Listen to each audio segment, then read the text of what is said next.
I moved to dismiss this on jurisdictional, personal jurisdiction.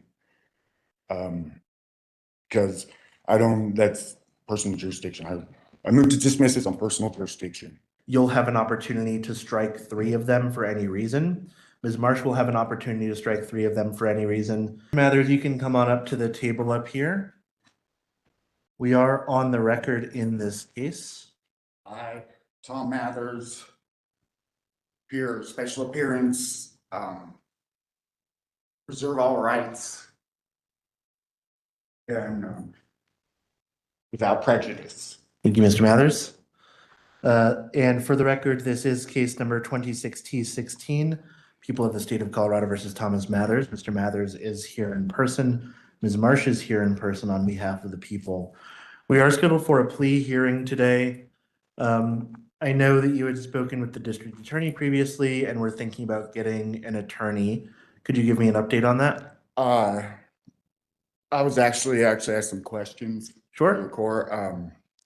The way I understand it is the Constitution grants 2 criminal jurisdictions for us to proceed with, and one being a criminal jurisdiction in common law, and the other one being a term of contracts in admiralty jurisdiction. And I was just wondering which one we are going forth with, or the rules of this court is what I'm looking for. So the jurisdiction of this court is established by the Constitution, as you mentioned, but also by statute, which is a little bit different from the common law, and it's also not a contract. It is pursuant to the statutes of the state of Colorado, which give this court jurisdiction. So it's statutes. Correct. Jurisdiction? Yeah, statutory. Yep. Statutory jurisdiction. Where could I find that? Where's the rules and regulations to this? So they're not rules or regulations, they're statutes, but you can find them in the Colorado Revised Statutes. If you search in those statutes essentially for jurisdiction, you should be able to find them.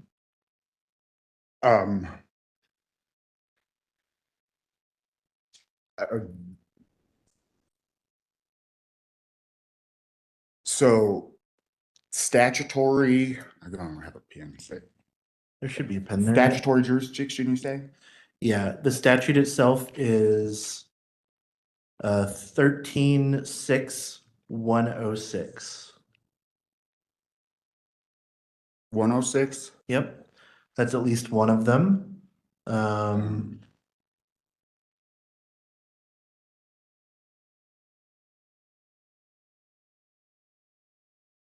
136106 would be one of those.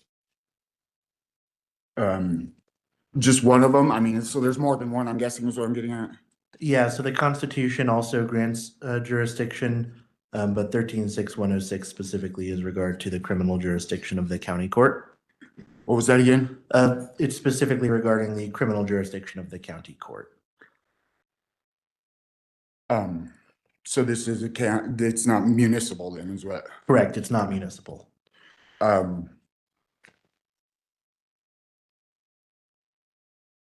Well, I guess I would ask time to research that. So you want another court date? Yes, if.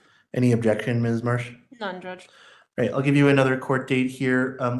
And before I give you a new court date, this is just for scheduling purposes, this question. Do you still intend to get an attorney on board in your case, or you don't think? I'm looking for one, yes. I'm not certain. Okay, do you think it's going to be a private attorney or the public defender? I was thinking private. Okay, But thank you for that clarification. I'm not going to hold you to that. I'm only asking that for scheduling purposes. Can you come back on Friday, May 29th at 9:30 a.m.?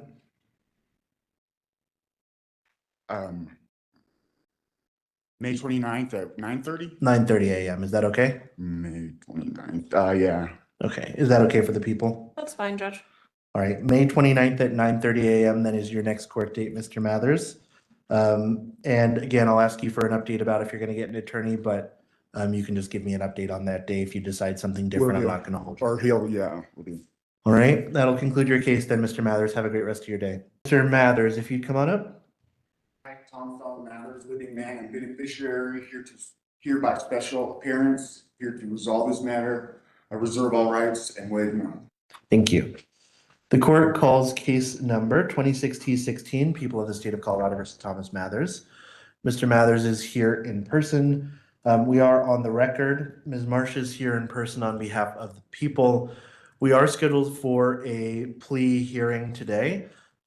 Last Friday, when Mr. Mathers was here last, the power went out, so we had to reschedule the case to today so that we could actually make sure we were having a recording. I think before then, Mr. Mathers, you had told me that you were possibly working on retaining private counsel as well as doing some additional research. Could you give me an update on that? I have questions to, I have some questions I'd like answered before, I guess. Sure. You can ask them, and I may or may not be able to answer them, but I will do my best. The hearing now moves into jury selection, and Matt starts questioning exactly what peers means. The judge explains that jurors come from a randomly selected pool, and after questioning and strikes, 6 jurors remain. What's interesting is that the judge calmly walks him through the process, but Matt continues challenging the definitions and trying to interpret the system through his own understanding of the law. So if we go further, we go a bench trial, or I got 2 options, right? A bench trial or a trial by jury of my peers. Correct. Yep. And that's how many peers? How many? 6. 6. And that's peers that I pick, or we pick, I guess. So I'm going to sort of generally describe it. Basically, what happens is we have a pool of jurors who are available in the county. Those jurors are picked randomly from that pool. A letter basically is sent out to them that says you have to appear for jury duty. I'm not sure how many we usually summon on misdemeanors. Do you remember off the top of your head? It's somewhere around 80, right? It's so 80 people. They come in to the courtroom, so it's not specifically picked that initial pool by anybody in particular. It's just randomized. Then on the day of the jury trial, we put 12 folks into the jury box. Sort of initially, you and Ms. Marsh would both have an opportunity to ask them questions. At the end of that period, let's say, just assuming it's the same 12 people, you'll have an opportunity to strike 3 of them for any reason. Ms. Marsh will have an opportunity to strike 3 of them for any reason. And then whichever ones the 2 of you didn't get rid of, those 6 would be the remaining jurors. All right.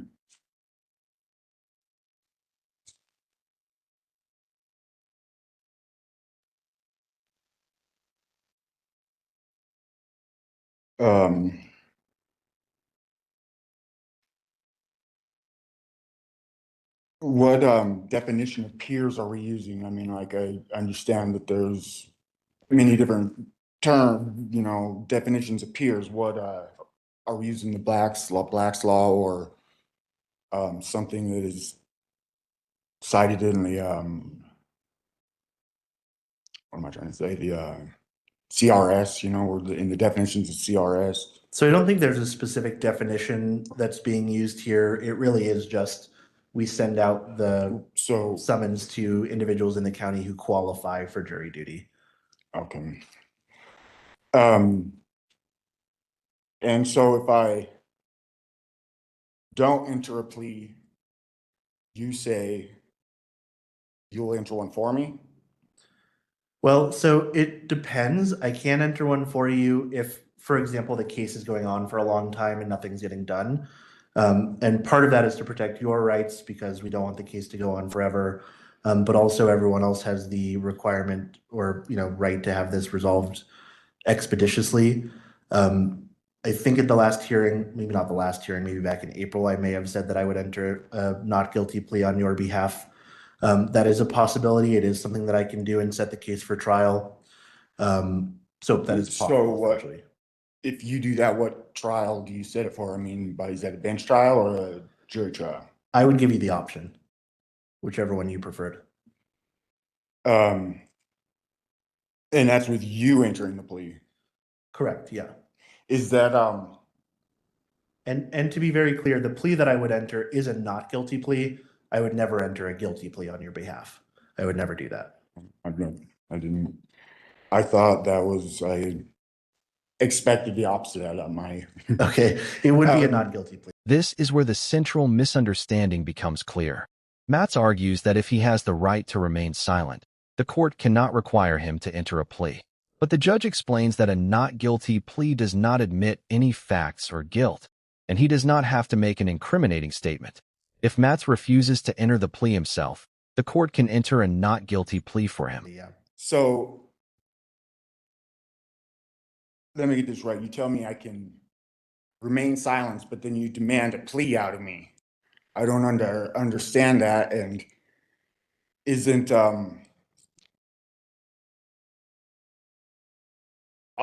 entering a plea from the bench, isn't that illegal? And I mean, I moved to dismiss this on jurisdictional, personal jurisdiction. Because that's personal jurisdiction. I moved to dismiss this on personal jurisdiction. Give me 1 second. I'll answer part of that just to begin with, and then I'll take 1 second here to answer the personal jurisdiction question. You do have the right to remain silent. That right to remain silent is primarily to protect you from making any statements that are incriminating. When I ask you if you're going to enter a plea or I enter a plea on your behalf, particularly if the answer is not guilty, you're not admitting any fault. So it's not incriminating for you to say I'm not guilty and then set your case for a trial. So some questions I have to ask you, for example, to make sure you understand certain things, but I'm never going to ask you to talk about the facts of your case specifically. Unless you want to do that, I'm not going to force you to enter a guilty plea. The only thing that I would do is enter a not guilty plea on your behalf, which is you still saying that you're not guilty, that you didn't commit the crime or whatever the case may be. So that's not specifically incriminating. Give me 1 second on the jurisdictional issue. Right. As for the jurisdictional issue, which I think you said personal jurisdiction, is that correct? Yes. Okay. I do have personal jurisdiction in this matter. It is a case that is alleged to have occurred in Moffat County, Colorado. It was initiated by a summons and complaint that was filed with the court on January 26th of 2026. It was signed by you on that day. The Deputy Pogline, did issue that. Looks like may have signed it on the 20. It's illegible. The date is a little bit difficult. It's to read. all, I mean, even the, what am I trying to say? The charges. The charges. None of them are, I mean, it's 137, it looks like, instead of 132. I don't know. I'm not here to argue that. Sure. I'm here to, So I can read the charges on it. One is speeding 10 to 19 miles per hour over the limit. The other is drove a vehicle other than one equipped with an approved interlock device. So and the numbers, they're not even correct. 42-4-1101 is correct for speeding. Yeah, okay, that one maybe. 42-132.5. Let me look at that one.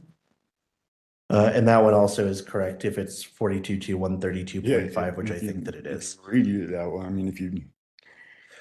So I think Your Honor, I still sure. ask you to dismiss this on personal jurisdiction. This is, I don't understand how you can take a victimless crime, pardon me.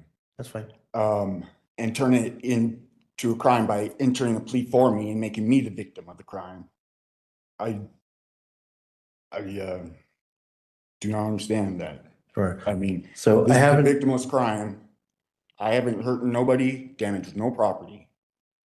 And you want to turn me into the victim of, I don't understand how you can do that when you ask me to, you read me my rights, offer me the right, and then tell me that I can't,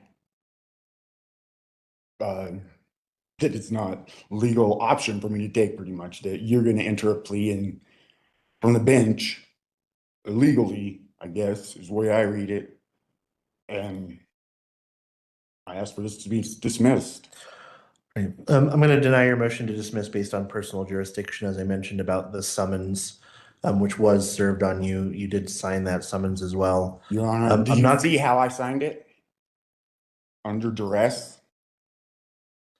I don't see anything indicating that it was signed under duress, but also What UD meaning? you did receive it. The issue Under that duress, it was that or go to jail. I understand that you may not agree with the summons, but you did receive a copy of it. I do have personal jurisdiction in this case, based on that. Ms. Marsh, and I'm going to come back to this in just a second. Ms. Marsh, are you objecting to another continuance in this case? I am. Judge, at this point, I would be. We're almost 3-4 months in on something that is fairly standard and could have been resolved months ago. So you have some options today, Mr. Mathers. I'm going to give you the options and you can decide what you want to do. Well, I should ask you this instead. So you do have some options. Those options include that you can plead guilty. I don't know if there's an offer in this case. You could potentially accept that offer if there was an offer.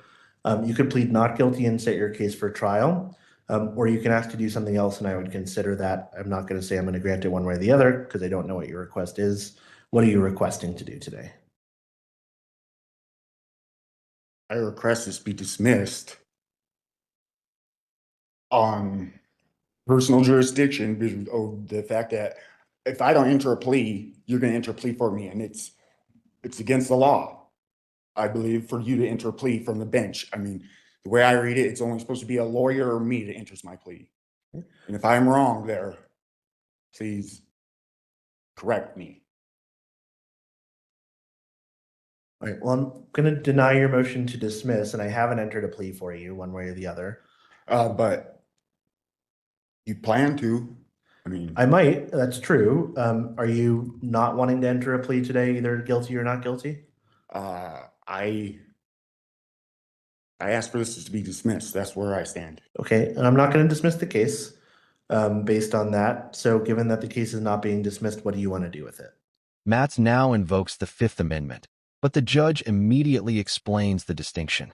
The right against self-incrimination protects someone from being forced to answer questions that could incriminate them. Here, the court is not asking Matz to explain the alleged crime. The judge simply needs to know how he wants the case to proceed. When he refuses, she begins explaining exactly what the statute requires. I guess I plead the fifth then. Okay. So pleading the fifth specifically relates to, not answering an incriminating question. I'm not asking you to incriminate yourself. I'm asking you if you want to What is plead. the plea then? You want to plead? No, I said, what is a plea then? What is a plea? I mean, should we go through the definition of that too? Because the way I understand, I mean, you're not, what did you just say to me? So You're forcing me? I'm not forcing you to do anything. My question for you is, at this time, do you wish to enter a plea of not guilty and set your case for trial? Or what else would you like to do with your case? I stand on dismissal. I do not wish to continue here. I don't understand how you can tell me I can remain silent and then tell me I have to make a plea. It Well, you don't doesn't have make to. no sense to me. You don't have to plead guilty. If you plead not guilty, you're not incriminating yourself. I don't plan on entering a plea until I understand that. Okay, so I'm going to go ahead and quote to Colorado Revised Statutes here, specifically CRS 16-7-208. That is under Title 16 related to the rules of criminal procedure. It says as follows: if a defendant refuses to plead, or if the court refuses to accept a plea of guilty or a plea of nolo contendere, aka no contest, or if a corporation fails to appear, the court shall enter a plea of not guilty. If for any reason a plea has not been entered, the case shall for all purposes be considered as one in which a plea of not guilty has been entered. So I am required, if you're not going to enter a plea, to enter a plea of not guilty on your behalf pursuant to that statute. Is that not a crime? Entering a plea for me? Not if it's a plea of not guilty, it is not a crime.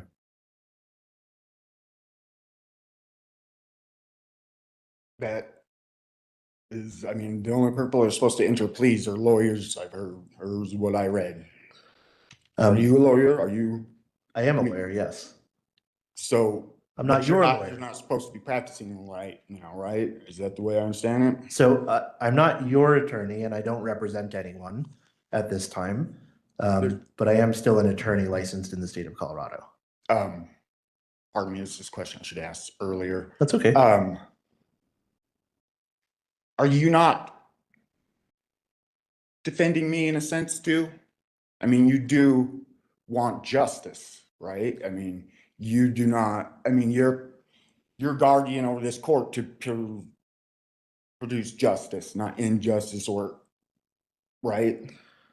Sure. So you're, in a think you sense, could you're watching potentially- over me too, right? That I don't get taken advantage of. Right, but I'm not a defense attorney and I'm Yeah, not your an attorney and I offense, don't but represent you. you manage justice in this court.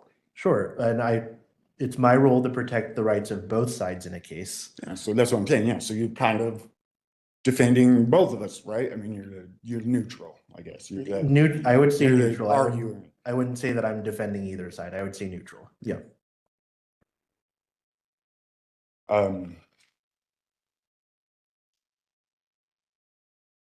I still stand where I stand. I move to dismiss this on personal jurisdiction on the facts that if this victimless crime, if I don't enter a plea, you take it and make me a victim of. I'm not making you a victim of any crime. There is no crime, and in fact, I am required if you don't enter a plea. Is this a to criminal enter a court? plea on your Is behalf. this a criminal court? Yes. There's no crime, you said?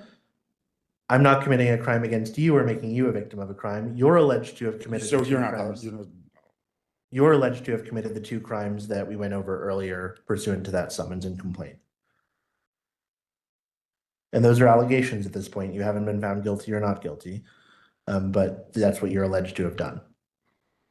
Judge, if I could just hop in here real quick, I think at this point it'd be prudent for me to make a fry record for the offer. Sure, go ahead. And this offer was extended to Mr. Mathers back on April or March 25th. It was to have him plead guilty to count 1, evading interlock, with dismissal of count 2, the speeding, and the only sanction would be the minimum fines.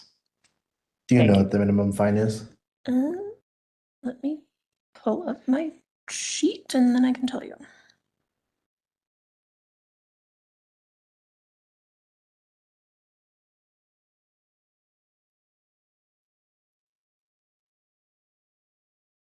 Looks like it's a $300 fine, Judge. $300. Right. Do you understand that that's the offer in your case, Mr. Mathers? Your Honor, I have got another question. Sure. Is it not double jeopardy when I stand in front of this court and get charges, and immediately after this, I gotta go to the DMV and hold another hearing? Isn't that not double jeopardy? It's not double jeopardy because the How? the DMV doesn't handle criminal charges. They handle a separate process regarding the privilege to drive. So it's still the same action. I don't. mean, I'm being held for one thing in 2 different courts. It's double jeopardy, is it not? I don't believe that it would be double jeopardy. Certainly, certainly, I'm just going to offer this, is that if we set your case for trial, you're going to have an opportunity to file motions. I think I would need to know a little bit more about that before I really can answer the question and make a final determination. That's a motion you could file, and I would Right. consider that. But right now, I don't know that I have enough information to say. it's something that's done 100 times, right? I mean, doesn't the Chevron difference, doesn't that heavily affect this too, being that, the courts rely on them for decision making, like, what am I trying to say, a standard? So they handle a different process than we do. What are you talking about? So they handle the process Who's about, they? oh, the DMV, I'm sorry. The DMV handles the process, and this is just my understanding, right? I'm not involved in that process. They handle a process that's separate from this that I'm not involved in, so I really can't say exactly what the DMV is doing. But my understanding, and this is not legal advice, is that it's related to the privilege to drive and your license. I and the courts are not involved in that process. At least this court's not involved in that process. I don't participate in any way there. My concern here is specifically related only to the allegations contained in the complaint and information, and resolving that issue, at least in terms of what we're here for today.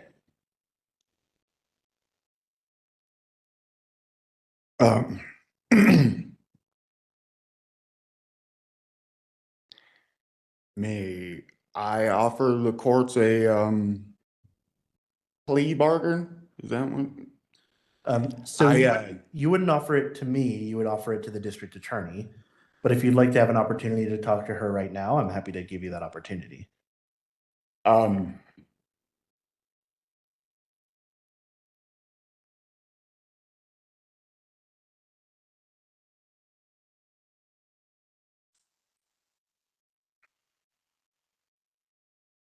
Your Honor, I still don't really understand how you can offer me my rights to remain silent and then in the next sentence order me to make a plea.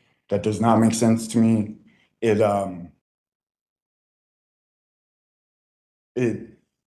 my right. It's I agree that my you have right. the right You to remain silent. told me that, and then you tell me I can't. I don't understand this. So I agree you have the right to remain silent. But if you don't want to make a plea because you're worried that might incriminate you or violate your rights, then as I mentioned, pursuant to that statute 16-7-208, I am then required to enter a plea on your behalf, and that plea is a plea of not guilty. So if you don't want to answer the question of what you're going to plead, then I will enter a plea of not guilty on your behalf pursuant to that statute. And that's practicing law from the bench. Well, I'm not so sure about that. It's simply following statute That's and what the I'm way required I to read do. it. But that's what I'm required to do if you don't want to enter a plea either way today. So you just need to tell me if you're not willing to do that, I will enter a plea of not guilty on your behalf.